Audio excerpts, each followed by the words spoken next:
రామరాజు మిల్లికైతే కొంతమంది పోలీసులు వస్తారు. పోలీసులు వచ్చి రామరాజుని అరెస్ట్ చేసి తీసుకుని వెళ్తూ ఉంటారు. అది చూసి అక్కడ ఉన్న ఫ్యాక్టరీ వాళ్ళందరూ కూడా ఒక్కసారిగా షాక్ అయ్యి అలా ఉండిపోతారు.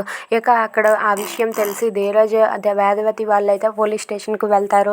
అలా వాళ్ళైతే పోలీస్ స్టేషన్కి వెళ్ళేసరికి అక్కడ రామరాజుని అయితే సెల్లో వేస్తారు. అది చూసి ధీరజ్ వాళ్ళ ఫ్యామిలీ అందరూ కూడా అక్కడికి వచ్చి అసలు మా నాన్నని పోలీసులు ఎందుకు అరెస్ట్ చేశారు, ఎందుకు మా నాన్నని ఇలా చేశారని చెప్పి ధీరజ్ అడుగుతూ ఉంటాడు. దాంతో అక్కడ భద్రావతి కాళ్ళు మీద కాళ్ళు వేసుకుని కూర్చొని ఉంటుంది. ఇక భద్రావతియే కంప్లైంట్ చేయడంతో అక్కడ ఉన్న ధీరజ్ వాళ్ళైతే ఒక్కసారిగా షాక్ అయిపోయి వాళ్ళైతే చాలా బాధపడుతూ ఉంటారు.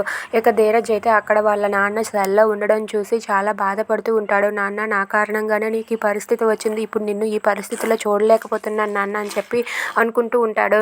ఇక రామరాజు ఫ్యామిలీ అంతా కూడా బయట అలా నిల్చొని వెయిట్ చేస్తూ వాళ్ళ నాన్న గురించి ఆలోచిస్తూ బాధపడుతూ ఉంటారు. ఇంతలో ధీరజ్ ప్రేమ దగ్గరకు వెళ్ళి ఇలా అంటూ ఉంటాడు, చూసావా, నువ్వు ఆ రోజు ఆ కళ్యాణ్ గాడితో వెళ్ళకపోయి ఉంటే ఇప్పుడు ఇదంతా జరిగేది కాదు.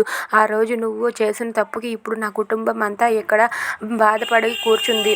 మా అమ్మ నీ కోసం నీ నీ ప్రాణాల కోసం నీ ప్రాణాలను కాపాడాలని నా చేత నీ మెడలో తాళి కట్టించింది. కానీ ఇప్పుడు మా అమ్మ తాళికే విలువ లేకుండా చేసావు నువ్వు. అక్కడ చూడు మా అమ్మ ఎంత బాధపడుతూ కూర్చుందో అని చెప్పి అంటూ ఉంటాడు. అది వినగానే ప్రేమ కూడా చాలా బాధపడుతూ ఏడుస్తూ ఉంటుంది. ఇక రామరాజు ఏ తప్పు చేయకుండా తనని పోలీసులు అరెస్ట్ చేయడంతో అక్కడ ఉన్న ధీరజ్ వాళ్ళ ఫ్యామిలీ అందరూ కూడా చాలా బాధపడుతూ ఏడుస్తూ ఉంటారు.